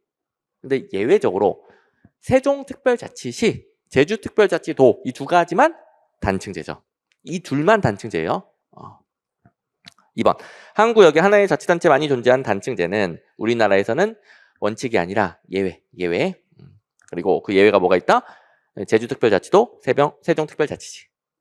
그런데 최근에 강원특별자치도, 뭐 재작년인가? 그다음에 전북특별자치도 작년, 이렇게 특별자치도가 2개가 추가가 됐는데 제주특별자치도랑 달리 강원, 전북 특별자치도는 중층제예요, 중층제. 여기는 기존의 시군 있잖아요. 그러니까 기존의 강원도, 전라북도에 시군이 있었을 거 아니에요. 그걸 그대로 유지합니다. 그리고 그게 지금 강원특별자치도, 전북특별자치도의 개정법령 예상 문제에서 가장 유력한 거였고, 자 이제 제자랑 좀 할게요. 제가 뭐 적중시켰다 하면은 그동안 한 번도 안 나왔던 게 나왔을 때, 그걸 이제 제가 대비시켜줬으면 적중시킨 거 아니에요. 아니 기출문제에 뻔히 있었던 것을 좀 변형해서 모의고사 만들어주고, 그 모의고사에서 나왔어요. 이건 적중이 아니지. 뭐 그것도 이제 나름 제 노력이 들어간 거긴 하지만 이제 엄밀한 의미의 적중은 아니죠. 제가 말하는 건 한 번도 안 나왔던 게 처음 나왔을 때 제가 대비시켜줬으면 적중이죠. 제가 말하는 엄밀한 의미의 적중, 대충 학원가에서 쓰는 거 말고. 근데 개정법령 문제니까 당연히 처음 나왔을 거 아니에요. 자 일단 그 작년 개정법령 특강에서는 강원도 예시가 있었고, 그다음에 또 올해 개정법령 특강에서는 전북특별자치도가 추가가 됐죠. 근데 강원도든 전북특별자치도든지 간에 이번에 보시면 시군을 둘 수 없다 땡이라고요. 시군 기초자치단체 둘 수 없다 땡이라고요. 강원특별자치도, 전북특별자치도는 기존의 시군을 그대로 유지해요. 그러니까 중층제예요, 중층제. 제주특별자치도는 원래부터 단층제. 지금 이제 개정법령 뭐 강원, 전북특별자치도 관련된 내용 수준이 아니라 출제 포인트가 완전히 똑같죠. 시군을 둘 수 있으면 중층제고 둘 수 없으면 단층제잖아요. 표현만 다르고 똑같은 건 똑같은 거. 그래서 제가 앞으로 나올 수 있는 것들 그동안 계속 제가 근거가 있는 것들은 찍어준단 말이에요. 이건 근거가 있는 것들은 이론 강의부터 계속 모든 강의에서 알려주고 모의고사에 넣어주고, 또 모의고사도 볼까요? 동영 모의고사도 넣어줬어요. 뭐 나오면 이거거든요. 4번에 강원 특별자치도는 기존의 시군 체계를 유지하고 있다. 옳은 거. 기존의 시군 유지하고 있다. 기존의 시군 유지하고 있다. 그럼 중층제잖아요. 중층제. 단층제가 아니라. 옳은 거. 그래서 자 틀린 선지 버전, 개정법령 특강, 그리고 자료, 이제 예상 문제 준 거, 특강 자료 다 있는 겁니다. 그다음에 동영 모의사에서 옳은 선지로도 준 거, 이렇게 여러 번, 뭐 이론 강의 때도 모든 강의 설명해줬지만 그 이후에도 계속 연습을 시켰던 거. 뭐 틀릴래야 틀릴 수가 없는 거죠. 15번은 처음 나왔지만 여러분 다 맞춰야 됩니다. 틀리면 절대 안 되는 문제였어요. 절대로. 이건 이제 제 자랑해도 되죠. 적중했다 해도 되지. 저는 3, 4번은 참고, 자치계층이 자치권을 바탕으로 계층 간 독립이 기본이죠. 물론 뭐 나라별로 자치단체의 독립성이 약한 국가도 있어요. 근데 지금 비교하는 건 뭐 어떤 국가의 뭐 자치계층이 독립성이 강하냐 약하냐가 아니라 행정계층과 비교했을 때 자치계층은 각각 독립성이 강하죠. 비교 대상이 행정계층. 근데 행정계층은 그 상위계층이 하위계층을 지휘 감독하는 거예요. 그다음에 4번 자치계층은 각 지역별 주민들의 자치권을 바탕으로 하니까 정치적인 민주성을 중심으로 한다. 좀 추상적인 용어지만 이름 그대로 그 지역 주민들이 자기와 관련된 걸 스스로 선택한다. 민주주의죠. 풀뿌리 민주주의라고도 하고. 행정계층은 제가 뭐라고 그랬죠? 상위계층이 하위계층에 명령하는 감독관계예요. 그러니까 조직이 계층제로 운영되듯이 국가 전체의 행정계층은 마치 국가 전체가 계층제처럼 운영되는 거예요. 그러니까 행정의 효율성을 위한 거겠죠. 이건 보충. 어렵진 않고. 됐습니다. 자, 그러면 이제 10문제 남았고요. 10문제. 여기서 이제 16번 스타트 하는데, 이게 데이터도 정답률이 낮기도 하고, 걱정이 많이 됩니다. 다음 중 지방자치단체 재정 자립도에 대한 설명으로 가장 적절하지 않은 것은? 자, 그러면, 일반회계 세입 총액분의 자, 기준은 일반회계이긴 하죠. 1번의 뜻이 일반회계 세입 총액분의 자주재원의 비율이죠. 자주재원. 이게 재정 자립도. 자, 그러면 일단 1번은 뭐 일반회계 기준이다 보니까 특별회계 기금 제외된다. 그래서 실제 재정 능력이 과소평가될 수 있더라. 뭐 일부만 따지니까. 뭐 오케이. 좋아. 2번 자체재원만. 자체재원은 자주재원. 자체재원만 반영한단 말이에요. 자체재원만. 그래서 자체재원은 내가 스스로 번 돈이란 말이에요. 자체재원, 자주재원은 스스로 번 돈. 스스로 번 돈. 그러니까 세입만 고려하는 거예요. 세출, 쓰는 측면 고려하지 못하죠. 세출을 고려하지 않습니다. 세출의 질을 알 수 없다. 어쨌든 뭐 1번이고 2번이고 기출문제 똑같은 문장이 있고요. 3번 제일 중요하죠. 미친 듯이 중요하죠. 이거는 중앙정부의 재정 지원을 의존 재원으로 처리한다. 이 말은 뭐냐? 여기 안 들어가는 거예요. 당연히 세입 총액에는 자주 재원도 있고 의존 재원도 있죠. 여기에는 다 있어요. 자주든 의존이든 다 있는데 그 전체분의 비율 따지고자 하는 건 자주 재원의 비율이잖아요. 여기서 자주 재원만 반영해. 의존 재원은 반영되지 않아. 여기 말고 의존 재원이 반영되지 않아. 그러다 보니까 그 재정 지원의 형태나 성격을 제대로 파악할 수 없는 거예요. 재정 자립도에서는 의존 재원이 고려되지 않습니다. 수학적으로 여기 분모에 들어가는 거 말고 이거 헷갈리면 안 돼요. 제가 계속 말하고 있죠. 자, 그 다음에 이제 4번 지방자치단체가 중앙정부 등 외부의 간섭이나 통제 없이 자주적으로 편성 집행할 수 있는 재원의 비율을 말한다. 이건 자주적으로 쓸 수 있는 돈이잖아요. 선생님, 자주적으로 했으면 자주재원 아닌가요? 자주재원은 자주적으로 번 돈, 세입. 4번은 자주적으로 편성, 집행, 자주적으로 사용하는 거, 세출. 자, 자주적으로 이런 이 단어로 여러분들 낚시한 거죠. 말장난을 친 거죠. 그러니까 자주적으로, 뭐 자율적으로 사용할 수 있는 재원은 일반 재원. 그러면 세입 총액분의 일반 재원의 비중은 재정 자주도. 자, 쓸 수 있는 돈, 자주적으로 쓸 수 있는 돈 일반 재원이고 재정 자주도. 헷갈리면 큰일 나죠. 이게 군무원 이거 좋아한단 말이에요. 지금 21년도 군무원 국어 문제 자율적으로, 자주적으로 사용 가능한 사용을 이번에는 편성 집행으로 낸 거죠. 편성 집행이 사용 아닙니까? 집행, 지출, 사용. 자주적으로, 자율적으로 사용 가능한 재원의 비율은 자립도 땡 자주도이다. 21년 문제니까 당연히 쌍모 있겠죠. 쌍모에 똑같은 거 이거. 자율적으로 사용 가능한 재원의 비율을 나타내는 것은 자립도 땡이고 다른 것도 땡이고 재정 자주도이다. 그리고 제가 제발 헷갈리지 마세요 라고 모의고사 쪽에 이번에는 자체적으로 확보한 재원의 비중, 자체적으로 번 돈 확보. 헷갈리지 마세요. 이건 재정 자립도이다. 이렇게 연습을 시켰기 때문에 쌍모 보신 분들은 보였을 거예요. 아니 뭐 모든 강의에서 배우지만 그래도 연습이 필요한 부분이긴 해요. 여러분들이 낚시 당했을 수 있죠. 근데 이걸 봤으면 낚시도 안 당하죠. 그래서 각 시험별 쌍모는 진짜 각 시험별 마무리로 필수다. 제가 강조하는 게 제 모의고사 자체를 강조하는 게 아니라 모의고사로 뭐 제가 훈련시키고 보충하는 기능도 있고 그 부분도 중요하고 훈련이 되겠지만 최근 기출문제도 보고 그걸 바탕으로 함께 공부하는 거니까. 그래서 정리하면은 여러분들 합격을 위한 본질적인 실력 중심 이건 단원별 기출문제집 기출에 관한 행정학 단원별 기출문제집의 기출문제를 달달달달 회독해서 만드는 거예요. 그럼 기계적으로 대부분의 문제가 풀린단 말이에요. 이해도 기출문제를 통해서 이해가 다 돼요. 뭐 강의 시간도 이해시켜 주지만 거꾸로도 다 이해가 돼요. 이걸로 근본적인 합격 실력을 만드는 거예요. 어떤 시험이든 어떻게 나오든지 간에. 그리고 각 시험별 마무리는 쌍둥이 모의고사. 제가 이제 여러분들한테 모든 커리큘럼 전부 다 들어야 됩니다. 뭐 재실행이면 가능하겠지만 초실행일 때는 좀 어렵다 그러고 그다음에 모든 모의고사 다 봐야 됩니다. 그렇게 안 하죠. 현실적으로 특히 초실행분들 어렵단 말이에요.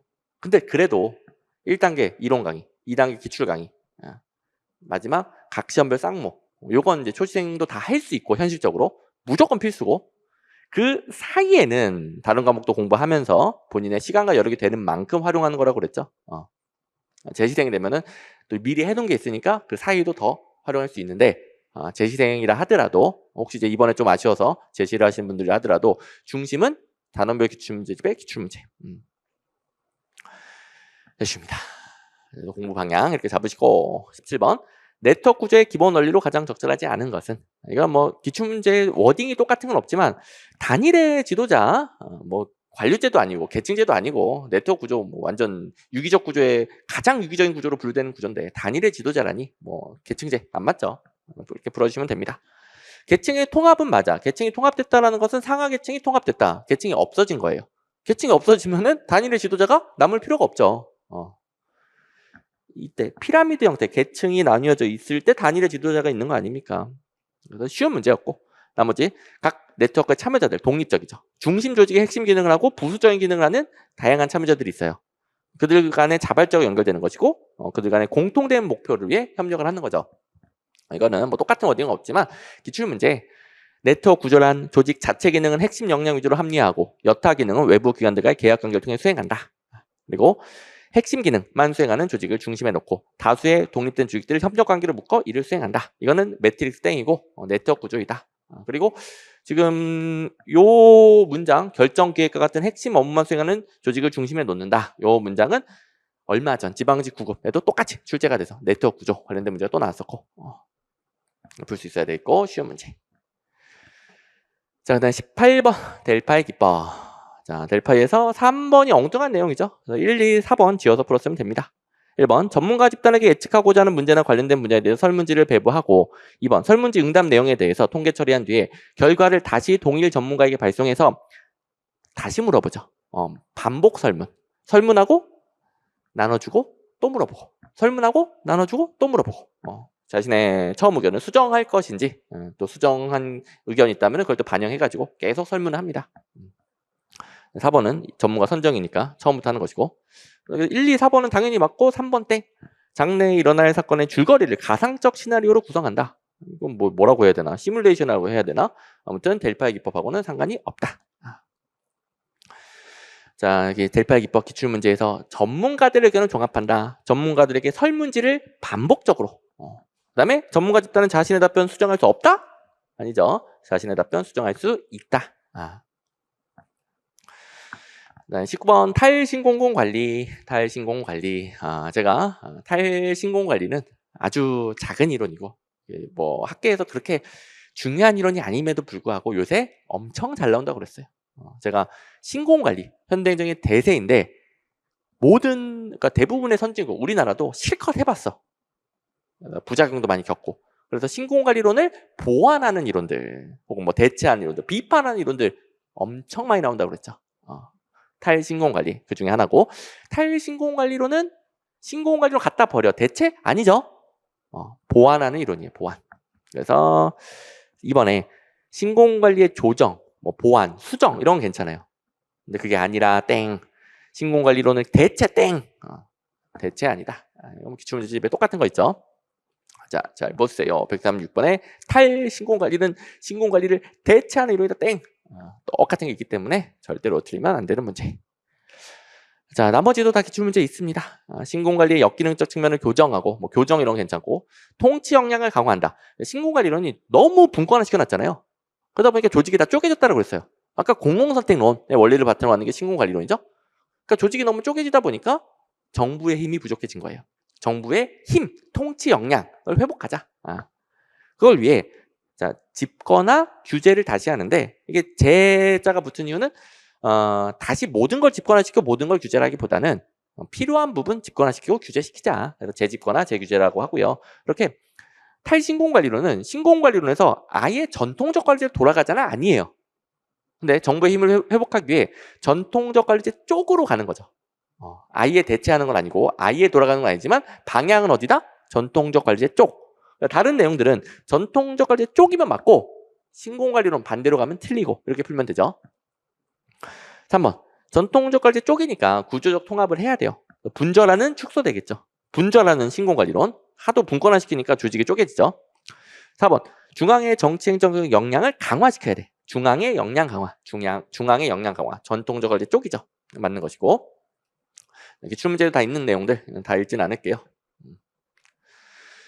네, 20번. 자, 두 번째 생소한 문제. 증거 기반 정책 결정. 증거 기반 정책 결정. 이거는 이거는 나름 학계에서 유행이긴 해요. 나름. 그래가지고 제가 25년도 기본서에 넣었어요. 25년도. 그러니까 24년도 기본서에는 없었어. 저도 뭐 인정할 건 다 인정해야죠. 저는 이제 무조건 다 있었어요 그러지 않죠. 저는 솔직하고 무조건 다 근거를 보여줍니다. 제 행정학 증거 기반 행정학. 증거 기반 행정학. 지금 기출문제 증거, 모의고사 증거, 개정문 특가 증거 다 보여주잖아요. 이게 증거 기반 행정학. 증거 기반의 용어가 뭔지 알겠죠? 이렇게 뭐 추측, 그다음에 주관적인 가치, 주관적인 이념 이런 거에만 의존하지 말아라. 과학적인 객관적인 증거를 제시해라. 이게 증거 기반의 의미예요. 그러니까 제가 지금 증거 기반 강의를 하고 있잖아요. 정책 결정도 이렇게 증거 기반이 돼야 된다. 이런 내용인데 나름 학계에서 관심이 있어서 25년도 기본서에 추가했는데 이때는 제가 추가는 못 해줬어요. 하지만 우리 정책 결정에서 증거 기반이든 아니든지 간에 정책 결정에서 4번이 말이 됩니까? 자, 정책 결정뿐만 아니라 모든 정책 과정에서 정책의 본질은 뭐다? 정책의 본질. 정책의 본질은 정치적인 과정을 거치는 것이다. 그래서 자, 쭉 읽어보세요. 4번 말고는 찍을 게 없어요.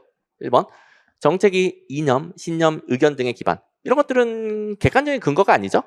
기반하거나 과학적 사실이 부족한 경우에 의한 정책 결정을 지향하는 거예요. 자, 둘 다 지향하는 겁니다. 둘 다 지향한다는 것이다. 그래서 과학적인 증거를 말하는 것보다 과학적인 증거. 2번 증거 기반 정책 결정이 성공하기 위해서는 상당한 수준의 정보를 활용할 수 있는 정보 기반. 뭐 증거는 정보에서 나오겠지 뭐. 이거 어떻게 틀렸다고 합니까?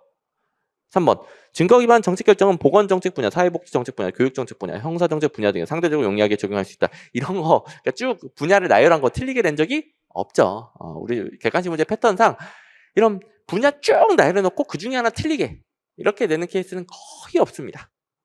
뭐 있을 수도 있겠지만 거의 없기 때문에 확률상 이런 거 정답 찍으면 안 되는데. 4번 증거 기반 정책 결정을 주장하는 학자라 하더라도 정치적 결정 과정을 증거 기반 정책 결정으로 대체할 수 있다. 정책의 본질은 뭐다? 정치적 과정.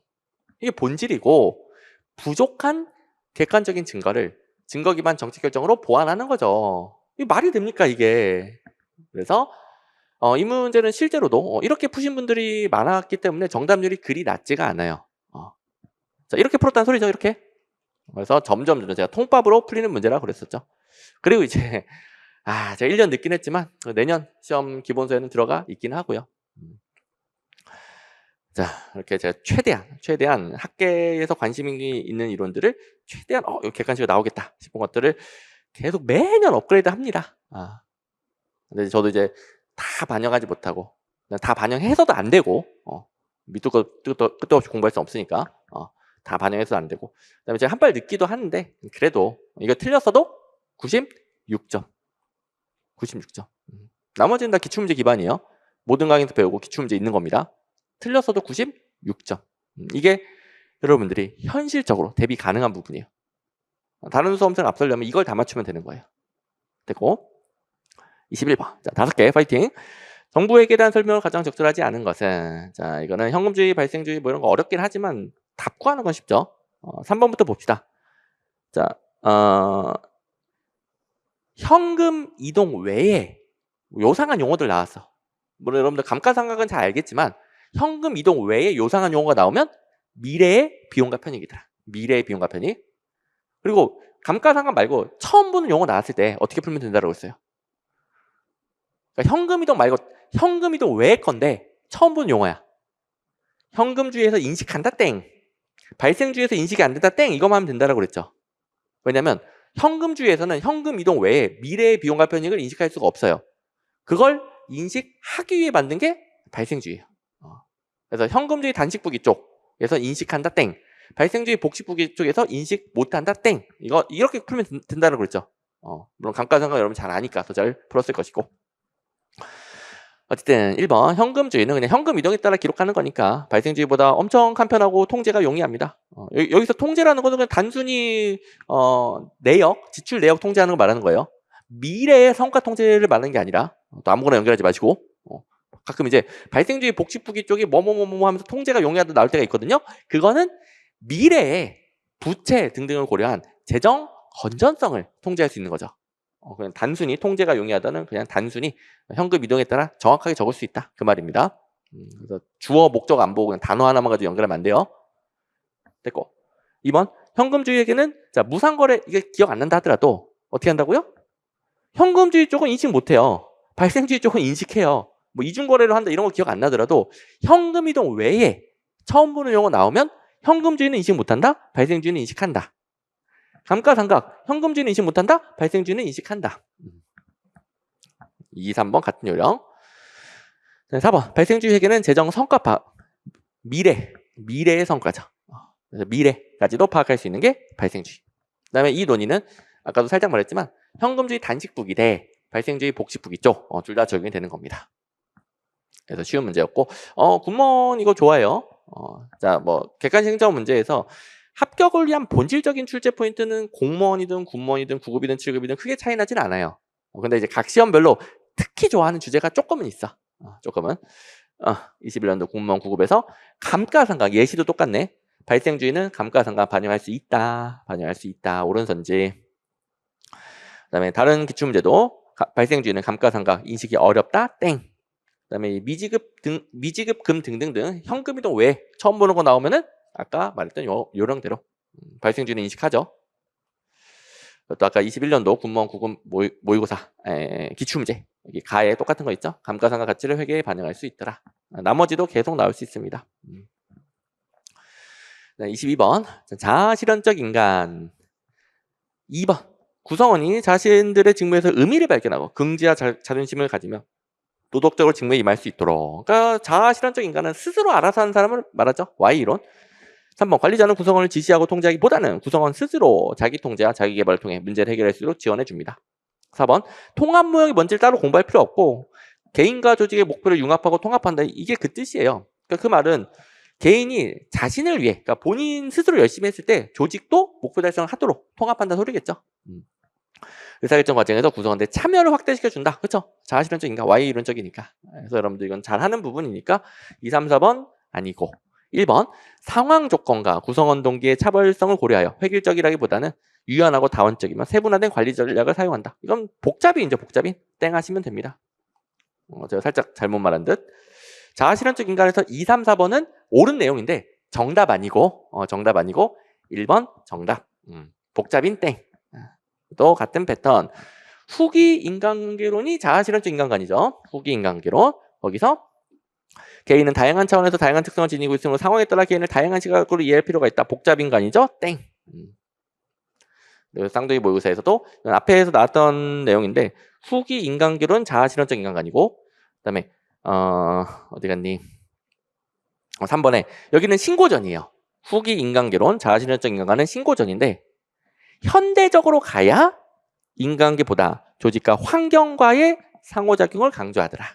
아까 유기적 조직 나왔던 거 조직과 환경과의 상호작용을 강조할 때 인간도 복잡해지는 거죠.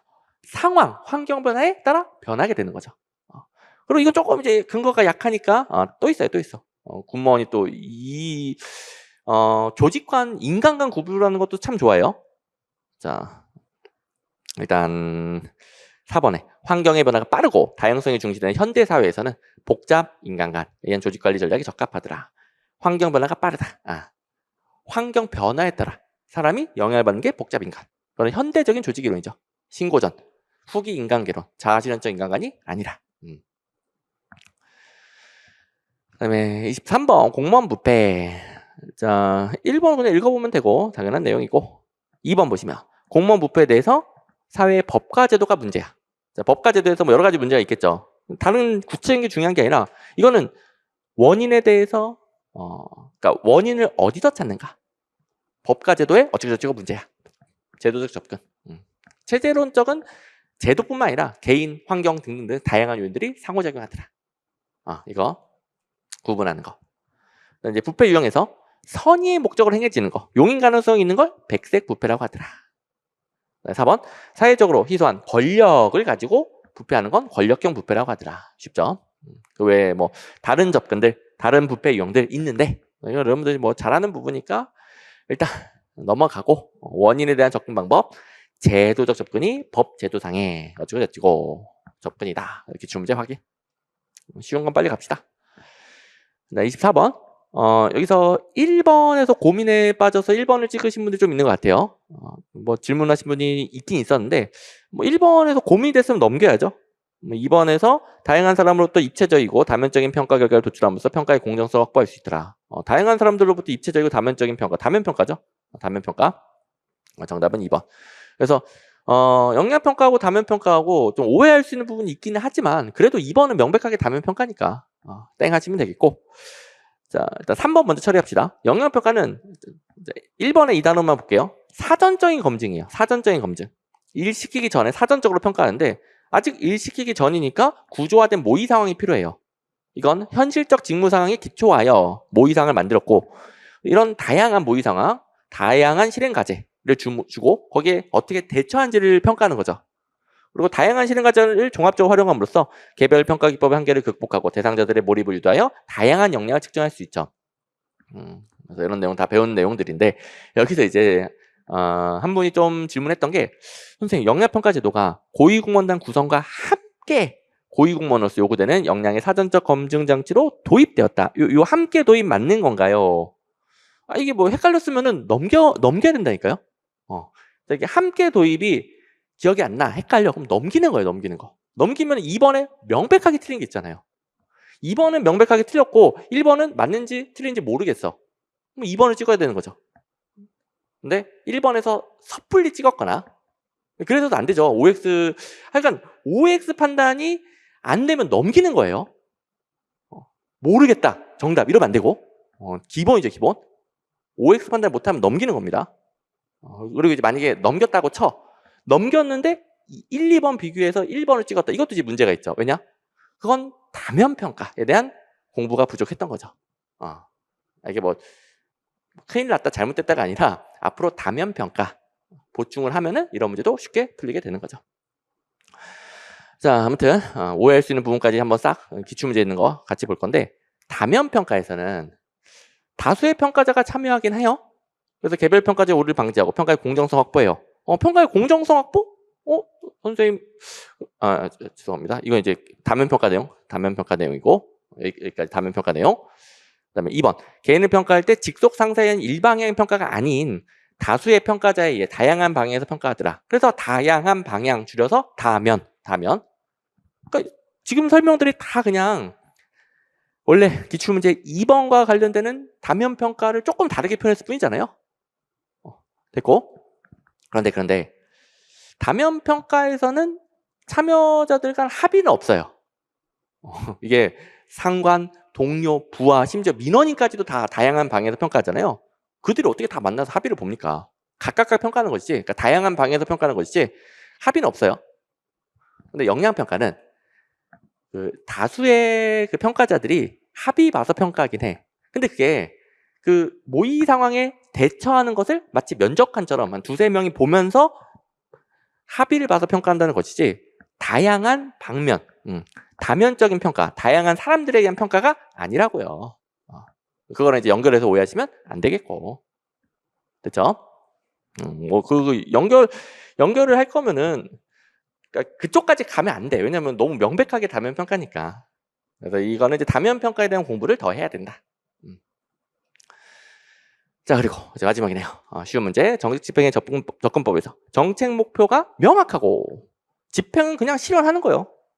그래서 이제 또 다양한에 꽂히면 안 됩니다. 수단이 다양하면 상향식 아닌가요? 이건 명확하게 정해진 목표의 실현을 위한 수단이에요. 제가 이 단어 하나에 꽂히지 말라고 그랬어요. 그냥 뭐 하향식이지 뭐 하향식. 애초에 목표가 명확하다. 여기서 끝났어야죠. 1번이고 합리모형적이죠. 이제 엘모의 통합 모형 하면은 하향 상향 결합하는데 보통 이제 엘모 하면 하향식이 전방향, 상향식이 후방향이 나오죠. 근데 조금 다른 표현을 썼네. 목표 쪽이 하향식으로 결정이 돼. 그러면 수단 쪽은 상향적으로. 그래서 전방향, 하향식, 후방향, 상향식의 기본적인 특성이고 이게 서로 상호작용하더라. 3번 하향적은 정책 결정에 대한 집행 과정의 피동적 수능. 결정된 내용, 집행 과정은 그대로 수능하는 것이다. 됐고 4번은 공부 안 해도 되겠고 넘어갑니다. 이제 기출문제만 확인하면 마무리. 하향식에서는 워딩이 똑같네. 명확한 정책 목표와 그 실현. 명확한 정책 목표와 그 실현 하향식 오른손지었어요. 여기 목표의 명확성과 그 실현 상향식 땡. 제가 왜 이렇게 기출문제 중심 하는지 알겠죠? 지금 23문제를 일일이 다 봤는데 응용이 필요한 것도 거의 없었어요. 표현이 완전 똑같지는 않지만 출제 포인트 여러분들 명백하게 알 수 있는 부분이고 그래도 회독수가 좀 많이 필요하고 내공이 좀 쌓여야 되는 것들은 있긴 있죠. 뭐 예비비라든가 등등. 그래서 요거는 대부분은 뭐 초시생들도 이제 기계적으로 푸는 것이고 그다음에 반복 횟수가 쌓이면서 여러분들 이제 이번엔 좀 안 됐어도 쌓이면서 점점점 잘 풀릴 거예요. 근데 이제 엉뚱한 방향을 가버리면 엉뚱한 거 공부하고 있으면 계속 안 풀리는 거죠. 그래서 뭘 여러분들 제대로 해야 되는지 알겠죠.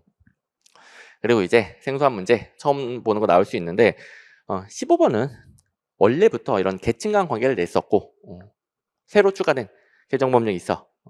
또 제가 B급 정도는 되니까 계속 여러 번 반복시켜 줬었고 그래서 근거가 있는 것들은 제가 이렇게 예상 문제 준다. 적중시켜 준다.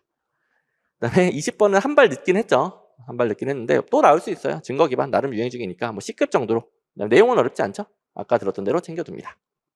그리고 이제 이번에는 100점 방지가 없었기 때문에 100점도 가능한 시험이었고 제가 아까 적어도 이렇게 여러분들이 대비 가능한 거였다. 대비 가능한 거에서도 다 맞춘 사람이 많지가 않죠.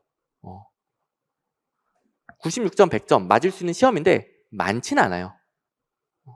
그래서 모든 수험생들이 이거라도 제대로 하기가 벅차기 때문에 누가 합격한다. 이거라도 제대로 하신 분들이 합격한다. 작년이나 올해처럼 나오면 96, 100점 맞고 합격을 하고 옛날로 돌아간다 하더라도 점수대는 떨어지지만 다른 수험생을 앞서서 합격한다. 그래서 제가 가르쳐주는 이 중심을 제대로 잡고 이게 정말 빠삭할 때 좀 지엽적인 거, 브리타 대비 이런 건 좀 그 다음에 챙기는 건 제가 뭐라고 안 해요. 그 다음에 해도 된다고 그랬죠. 그 정도 했을 때 어떻게 나오든지 간에 합격하는 본질적인 방법이 있더라. 근데 중심 이것도 제대로 되지 않은 상태에서 불안한 마음에 이것저것 찾아다니면 오히려 점수가 떨어지더라. 자, 그래서 절대로 부안해 활동하지 마시고 어떻게 나오는지 간에 다른 수험생을 앞서서 합격하는 그런 방식으로 공부를 하시고 그동안 좀 공부를 열심히 오래 했음에도 불구하고 이 정도 시험에서 80점 이하다. 자, 80점 포함이에요. 80점 이하다. 무려 92점어치가 기출문제집에서 제가 일일이 증거 보여줬듯이 똑같이 나왔는데도 불구하고 거기서 3개 이상 틀려서 80점 이하다. 그러면 진짜 분발을 많이 해야 됩니다. 자, 반복 횟수가 부족한 공부 기간이 짧은 분들 말고 오랫동안 공부했음에도 불구하고 80점 이하면은 진짜 잘못 공부한 거예요. 이제는 객관식 행정과 시험 문제 맞춰서 중심 잘 잡고 그리고 앞으로는 공부한 족족 점수가 오르는 공부하고 내년에 꼭 합격하시기 바랍니다. 자, 긴 강의 듣느라 고생 많았습니다.